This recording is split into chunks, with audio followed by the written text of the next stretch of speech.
Lengths of curves. This is actually 7.4 in our book, but I'm calling it 7.3 so that it can be continuous on the 3 lessons that are being taught in this testing period. By the end of the lesson, you should be able to use a definite integral to find the length of a smooth curve. Let's take a look at y equal to sine of x and try to find its length. Now, let's try to find a little piece of the arc length. And what we're going to do is we're going to magnify this, and if we want to find the length from P to Q, we're going to approximate it with the length of this straight line, or hypotenuse. It's going to be the hypotenuse of this right triangle right here. And so here is the approximation right here. During the course of this discussion, we'll also use the mean value theorem. And remember that the mean value theorem states that in a differentiable interval, there is a point in which the instantaneous rate of change is equal to the average rate of change. All right, let's take a look at y equal to sine of x. So these are all represent the hypotenuse, and we're going to sum up all the hypotenuses there. We're going to multiply numerator and denominator by delta x sub k for the different intervals. And then we're going to incorporate delta x sub k within the argument of the square root, and we're going to get this average rate of change. And remember, the mean value theorem guarantees that as long as it's in a differentiable interval, and it certainly is because sine of x is differentiable, then we're going to be able to replace this with its derivative, the derivative of sine, at some point in the interval. This will allow us to find the integral from 0 to 2 pi, and this is going to be the square root of 1 plus the derivative of sine at c sub k. I shouldn't be writing that. I should say sine prime of x quantity squared dx. Let's continue this on this next page. So it's 0 to 2 pi square root of 1 plus the derivative of sine of x squared dx, and then this will be the integral from 0 to 2 pi of root 1, and the derivative of sine is cosine of x quantity squared dx. And if you put this in your calculator, you'll get about 7.64. 7.64 is that length of that arc. All right, now when we invoke the mean value theorem to replace that derivative of sine at some interval point, we were using the idea that the derivative was continuous. And when this happens, when you have a continuous first derivative, we call this property smoothness.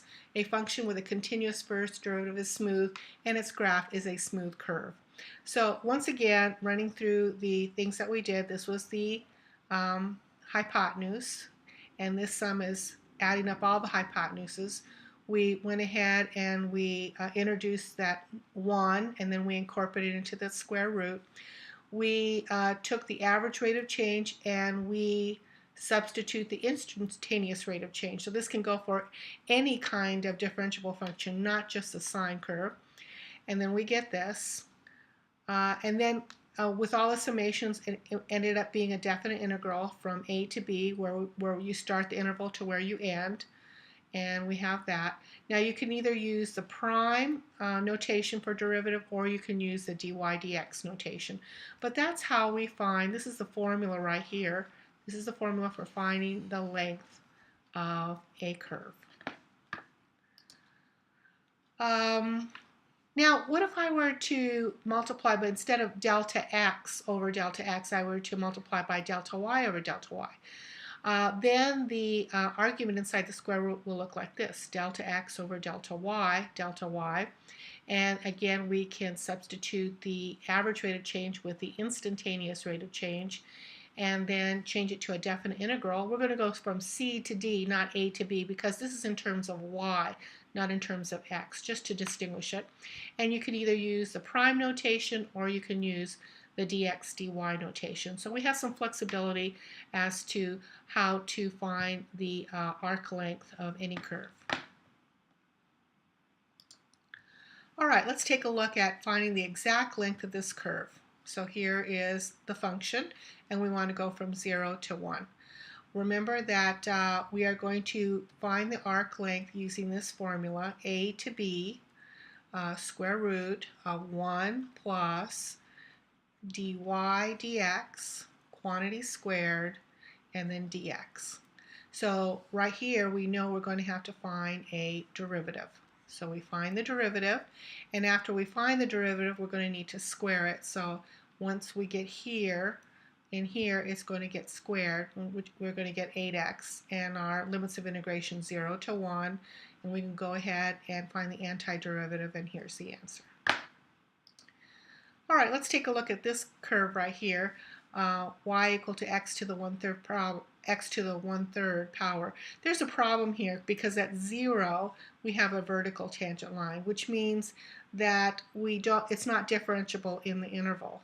But we can still find the length if we think about reflecting over the y equal to x line. And in that case, then the point 8, 2 becomes 2, 8, and this point becomes this one. And no longer do you have a vertical tangent, you're going to have a horizontal line tangent. And what will the curve look like? Well, remember, we're reflecting across the y equal to x line, so it's going to look something like this. So it's going to be y equals x to the 3rd power. So we can go ahead and use this instead to find the length from -2 to 2 instead of using this. So these are possibilities for you to use as you run into some challenges. All right, find the length of this curve, and you can see that it's not differentiable right here. So what we're going to do is we're going to find the lengths of the two smooth pieces and then add them together. So when x is positive, when x is greater than 0, greater or equal to 0, then it's going to be x squared minus 4x minus x. And so that'll be equal to x squared minus 5x. Now when x is less than 0, then this is going to be x squared minus 4, and we're going to have to write opposite of x because whatever is in here is negative, and to find its value you have to change its sign, minus x, and then this will be x squared plus 4x minus x, and this is going to be x squared plus 3x. So we have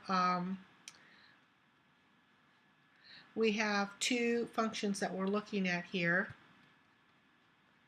A piecewise function depending